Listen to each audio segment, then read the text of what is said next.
Hello guys. तो अभी मैं आप लोगों को बताने वाला हूँ वेरिएबल नेम्स में और क्या चीज़ें होती है, उसे कैसे लिखने का सही तरीका होता है। मैंने क्या होता है वो आपको पहले दो पार्ट्स में बता दिया है। इस पार्ट में उसे लिखने का मैं सही तरीका बताऊंगा। क्या आप करोगे तो आपको एरर नहीं मिलेगा, क्या आप करके अपने एरर को बचा सकते हो। देखो, variable names must start with a letter और अंडरस्कोर करेक्टर। अंडरस्कोर करेक्टर मतलब होता है ये जो नीचे की तरफ में डैश होता है, और ये ऊपर वाले को अंडरस्कोर बोलते हैं, नहीं इसको हाइफन कहते हैं। ठीक है, तो ये हाइफन से नहीं होना चाहिए, ये अंडरस्कोर से होना चाहिए। अंडरस्कोर नीचे होता है, ये आपने यहाँ पे देखा होगा। तो एक और दूसरी चीज़ है कि एक वेरिएबल कभी भी एक नंबर से स्टार्ट नहीं होना चाहिए। जैसे कि नीचे एक एग्जांपल भी लिखा हुआ है, टू माई वेर। मतलब है कि टू से स्टार्ट नहीं होना चाहिए, एक इलीगल वेरिएबल है। और दिखावा भी है ना यहाँ पे कि टू से स्टार्ट न, किसी भी नंबर से स्टार्ट नहीं होना चाहिए। तीसरी सबसे इंपॉर्टेंट स्टेटमेंट है, variable name can only contain alpha numeric characters and underscore A to Z, या फिर 0 to 9, या फिर अंडरस्कोर। तीन टाइप की चीज़ें बचपन में आपने क्या पढ़ी थी, 1 2 3 4 पढ़ी थी, वो लिख दो। ABCD पढ़ी थी, वो लिख दो। और एक ये आप बस अंडरस्कोर यूज़ कर सकते हो, हाइफन नहीं यूज़ करना है आपको। हाइफन मैंने बोल दिया है कि इलीगल है, नहीं यूज़ करना है। नंबर सबसे पहले नहीं यूज़ करना है। और अगर आपको दो वेरिएबल्स मतलब एक साथ ही लिखने हैं ना, तो बीच में आपको बीच में आपको अंडरस्कोर डालना पड़ेगा इसके। जैसे कि यहाँ पे इसने डाला हुआ है, ये बिल्कुल सही है, इसने यहाँ पे अंडरस्कोर डाला हुआ है, लेकिन पर ये गलत है। यहाँ पे इसको अंडरस्कोर डालना चाहिए था बीच में। तो और यहाँ पे बीच में हाइफन यूज़ नहीं करना। तो यहाँ पे कुछ एग्जांपल लिखे हुए हैं जिससे कि आप जल्दी चीज़ें समझ पाओ। और ये सारे के सारे सही हैं। देखो, यहाँ पे ABCD है, हाँ सारे ABCD हैं। यहाँ पे दूसरा नंबर, इसमें नंबर यूज़ हुआ हुआ है, ठीक है, नंबर यूज़ हुआ हुआ है, लेकिन पर सबसे पहले नहीं हुआ हुआ है, तो फिर ये सही है। और यहाँ पे अंडरस्कोर यूज़ हुआ हुआ है, सबसे पहले हुआ हुआ है, लेकिन पर मैंने तो आपको बताया ही था अंडरस्कोर यूज़ कर सकते हैं, ऊपर लिखा हुआ है ना कि अंडरस्कोर यूज़ कर सकते हैं सबसे पहले, तो ये भी सही है। और यहाँ पे एक लिखा हुआ है, variable name can only contain alphanumeric character and underscore, ये तो बता दिया। Variable names are case sensitive, यार ये बहुत इंपॉर्टेंट है, ये मैं पहले पार्ट में भी बता चुका हूँ, पर फिर बता देता हूँ कि एज AGE और AGE, ये जो आप परमुटेशन कॉम्बिनेशन से आप निकाल सकते हो कितने तरीके बनते हैं इसके। 2 की पावर 3 8 तरीके बनने चाहिए। तो मतलब सिर्फ एज से बनाने के कि पहले मैं A कैपिटल कर दिया, फिर GE स्मॉल कर दिया, फिर A स्मॉल कर दिया, G भी स्मॉल कर दिया, E भी स्मॉल कर दिया, फिर AG छोटा कर दिया, E वो कर दिया, तो फिर आपको इतना तो आता ही होगा यार, 10th 12th पास करके आए हो तो। आ, वीडियो बार बार पोस्ट करनी पड़ रही है क्योंकि दोपहर का टाइम हो रहा है अभी, और गाड़ियों की आवाज़ आ रही है। ठीक है, तो यहाँ पे एज एज और एज, ये तीनों के तीनों डिफरेंट वेरिएबल्स हैं, ये वाली चीज़ आप ध्यान रखना। अगर आप AGE लिख दे रहे हो, वो एक अलग चीज़ बन जाएगी, वो मानेगा ही नहीं कि ये एज है, ये एज है। ये इसके 8 कॉम्बिनेशन बन जाएंगे। वो चलो मैं आपको बता ही देता हूँ कैसे करते थे। 1 डैश 2 डैश 3 डैश डालते थे, एक A का, फिर G का, फिर E का, और उसके बाद में A के कितने तरीके बनते हैं, 2 तरीके बनते हैं, ऊपर वाला और नीचे वाला। तो फिर 2C1, फिर यहाँ पे भी 2C1, यहाँ से भी 2C1, तो फिर 2 × 2 × 2 3 तरीके, सॉरी 2 की पावर 3 तरीके बन जाएंगे, तो 8 तरीके बन जाएंगे टोटल, सिर्फ 3 लेटर से वेरिएबल बनाने के। तो इसके 3 अलग अलग वेरिएबल बन जाएंगे। यही एक छोटी सी बात थी। अब अगले पार्ट में हम मिलते हैं। नहीं नहीं नहीं नहीं, अभी यहाँ पे कुछ बाकी है, मल्टी वर्ड वेरिएबल्स। ठीक है, मल्टी वर्ड वेरिएबल्स में देखो, एक तो मैंने आपको बता दिया था कि आप नीचे यूज़ कर दो ये अंडरस्कोर का, जैसे माई, फिर अंडरस्कोर, फिर वेरिएबल आपने वेर लिख दिया। दूसरी चीज़ है कि आप यहाँ पे लिखो मल्टी ये, there are several techniques you can, ये कैमल केस में मतलब जैसे पहले नीचे था और एक बीच में ऊपर आ गया, फिर एक ऊपर आ गया, तो मतलब कुछ ऊपर है कुछ नीचे है। फिर दूसरे में आपने सारे के सारे बड़े बड़े कर दिए, इसको पास्कल केस कहते हैं कि मतलब स्टार्टिंग जो है वो बड़ा कर दिया। फिर स्नेक में सब कुछ ही छोटा छोटा कर दिया हुआ है आपने। तो ये होता है स्नेक केस। नाम वाम याद रखने की ज़रूरत नहीं है, नोट्स मत बनाना, टाइम वेस्ट मत करना। ठीक है, ये वाली चीज़ें कुछ समझने वाली है नहीं, बस इन्होंने लिख दिया तो मैंने बता दिया। और मैं आपको एक VS कोड में एक अच्छी चीज़ बता देता हूँ। जैसे मैंने लिखा हुआ है यहाँ पे, Pranay is a good boy, ठीक है। तो अगर मैं यहाँ पे मैंने कुछ अपना नंबर लिख दिया हुआ है, तो अगर मैं यहाँ पे लिखूँगा ना, ये VS कोड में काम करता है और बाकी इंटरप्रेटर में काम कर भी सकता है, नहीं भी कर सकता है, पर VS कोड में ये चीज़ काम करती है।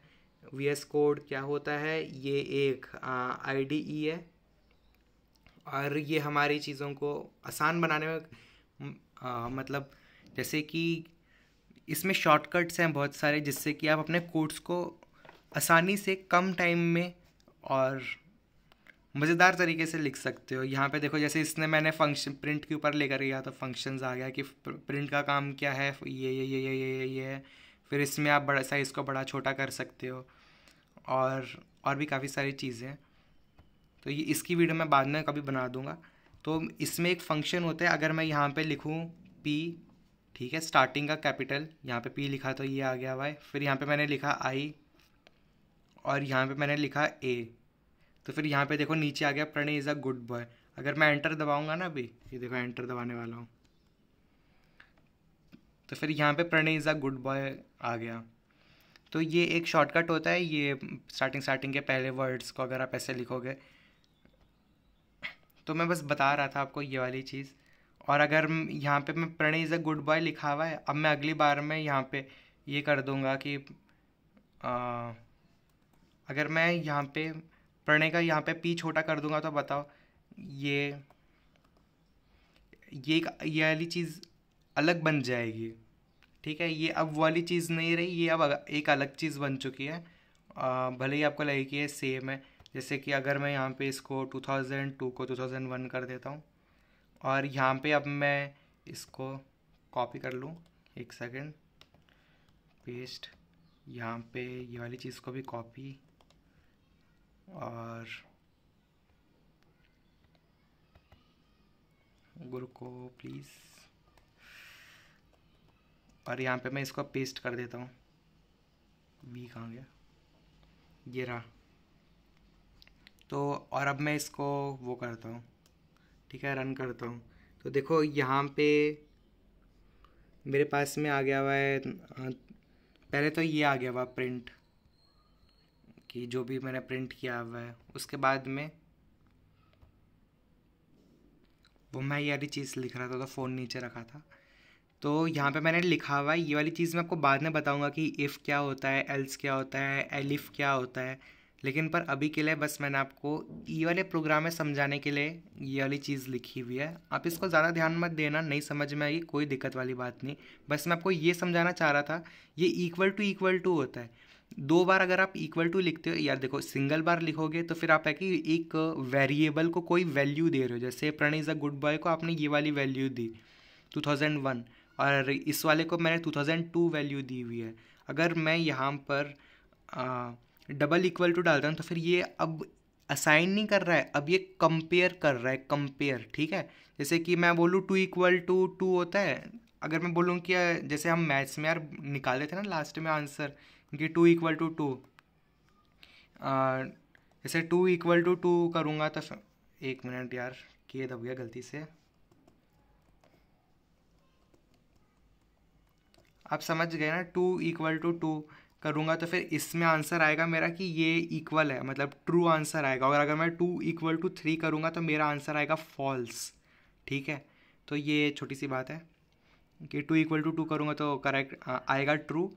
2 करूँगा तो ये नहीं है कि 2 की वैल्यू मैं 3 डाल रहा हूँ। 2 का मतलब है कि मैं पूछ रहा हूँ कि क्या 2, मतलब पूछ नहीं रहा, कंपेयर कर रहा हूँ कि 2 3 के इक्वल है। इसमें मैं वैल्यू नहीं दे रहा हूँ, इसमें मैं कंपेयर कर रहा हूँ डबल इक्वल टू से। अच्छे से समझ में आ गया ना, डबल इक्वल टू से कंपेयर कर रहा हूँ मैं, और सिंगल इक्वल टू से असाइन कर रहा हूँ मैं वेरिएबल को। और पाइथन में ऐसा होता है कि अगर आप ग्रेटर देन इक्वल टू डालना चाहते हो, जैसे मैथ्स में होता था ना कि क्या बोलते हैं, ग्रेटर देन इक्वल टू करने के लिए हम लोग ऐसे बनाते थे, एक ऐसे बनाते थे और उसके बाद में एक ऐसे, यहाँ पे जो ऐसा कुछ बना हुआ है, ये दिखाई दे रहा है ना, ऐसे हम बनाते थे ग्रेटर देन इक्वल टू के लिए। तो यहाँ पर मतलब आपको करना क्या है कि पहले पाइथन के अंदर आपको पहले वो लगाना है कि आपको क्या चाहिए। आपको ग्रेटर देन वाला चाहिए तो फिर आप ग्रेटर देन वाला लगा देना, अगर आपको स्मॉलर वाला चाहिए तो फिर आप स्मॉलर वाला लगा देना, और अगर आपको चाहिए कि नॉट इक्वल टू तो फिर आप लगा देना ये एक्सक्लामेशन। एक्सक्लामेशन का मतलब नॉट इक्वल टू, कि मतलब ये दोनों क्या इक्वल नहीं है, इसका मतलब कि क्या ये दोनों इक्वल हैं। अगर मैं लिखता हूँ कि two is exclamation mark equal to 3 तो आंसर आएगा ट्रू, क्योंकि 2 और 3 इक्वल नहीं है। तो 2 एक्सक्लेमेशन मार्क इक्वल टू 3 का आंसर आना चाहिए ट्रू, और फिर नीचे स्टेटमेंट प्रोसीड हो जाएगी। और 2 बार इफ़ लिखने का मतलब मैं आपको बाद में बताता हूँ, तो ये आप समझ गए। और अभी मैं इसको रन करता हूँ स्टेटमेंट इसको। तो यहाँ पे देखो, यहाँ पे मेरा आ गया हुआ है 2002, यानी कि सबसे पहले तो मैंने ये किया कि Pranay is a good boy, फिर इसको 2002, फिर पहली लाइन के बाद में अब दूसरी लाइन के ऊपर आएंगे हम। गाड़ियाँ जा रही हैं गाइस, तो वीडियो पॉज करनी पड़ती है वरना आवाज़ आएगी। तो यहाँ पे आप दूसरी लाइन के ऊपर आएंगे तो फिर दूसरी वाली लाइन बोल रही है कि प्रिंट करो इसको, तो फिर उसने प्रिंट कर दिया। यहाँ पे आ गया हमारे पास में प्रिंट में ये चीज़। और उसके बाद में हमारे पास में तीसरी लाइन पे जब हम आए तो फिर Pranay is a good boy, यहाँ पे मेरा पी स्मॉल था, यहाँ पे कैपिटल है, तो फिर ये दोनों सेम नहीं है, ये तो मुझे पता ही है, पर मैं आपको समझाने के लिए मैंने इसको छोटा कर दिया हुआ है, और यहाँ पे मैंने 2001 कर दिया हुआ है। अब मैं कंडीशन में घुस चुका हूँ जो कंपेयर करेगी इन दोनों वेरिएबल्स को, पहली लाइन के और तीसरी लाइन के। अगर ये दोनों सेम निकले, 2 इक्वल टू है ना, तो कंपेयर कर रहा हूँ, अगर ये दोनों सेम निकले तो फिर ये वाली चीज़ जो होगी वो मतलब प्रिंट करेगी, अगर जी वाली जब कंडीशन ट्रू होगी। और क्या ट्रू करेगी कि केस सेंसिटिव नहीं है। भाई केस सेंसिटिव अगर होता है, मतलब केस सेंसिटिव अगर ये नहीं होता तो फिर इसको एक नई, इस वाले वेरिएबल को एक नई वैल्यू मिल जाती। अब देखो, अब मैं आपको दिखाता हूँ, ये देखो यहाँ पे मैं इसको कैपिटल पी कर देता हूँ। अरे नहीं, फिर तो कोई फ़ायदा ही नहीं हुआ ना। अगर मैं इसको अगर मैं यहाँ पे इसको कैपिटल पी कर देता हूँ और यहाँ पे मैं इस वाली चीज़ को पूरे को कमेंट कर देता हूँ, एक सेकेंड, कंट्रोल के सी, और अभी मैं यहाँ पे कर देता हूँ बस प्रिंट, एक प्रिंट, यहाँ पे पी आई और Pranay is a good boy को सिलेक्ट कर लिया, और अब मैं इसे रन करता हूँ तो यहाँ पे आएगा बस 2000 ये 0702 और यही वाली चीज़, मतलब यही वाली 2 जो मेरे प्रिंट स्टेटमेंट लिखी हुई है, एक स्टार्टिंग के प्रिंट का आ गया हुआ है और एक इसका आ गया हुआ है। दोनों में आपने देखा कि सेम आया, सेम चीज़, सॉरी अलग अलग चीज़ आई हुई है 2002 और 2001, जबकि वेरिएबल दोनों में सेम ही है। वेरिएबल दोनों में सेम था, फिर भी अलग अलग चीज़ें आई हैं क्योंकि यहाँ पे रीअसाइन हो गई है वैल्यू, सेम वेरिएबल की रीअसाइन हो गई है वैल्यू, इसलिए सेम वेरिएबल से 2 अलग अलग आंसर्स आए हुए हैं। तो आई होप इस बात को आप समझ गए होंगे कि ये केस सेंसिटिव होती है, और छोटा पी अगर मैं लिख दूँ तो एक वो नया ही वेरिएबल बन जाएगा, और बड़ा पी लिख दूँ तो फिर वो अपना एक अलग ही वेरिएबल रहेगा, और दोनों वेरिएबल एक दूसरे के इक्वल नहीं है। आप ऐसे प्रोग्राम बना करके भी देख सकते हैं, वैसे तो आप समझ ही गए होंगे। अब मैं आपको अगली वीडियो में मिलता हूँ।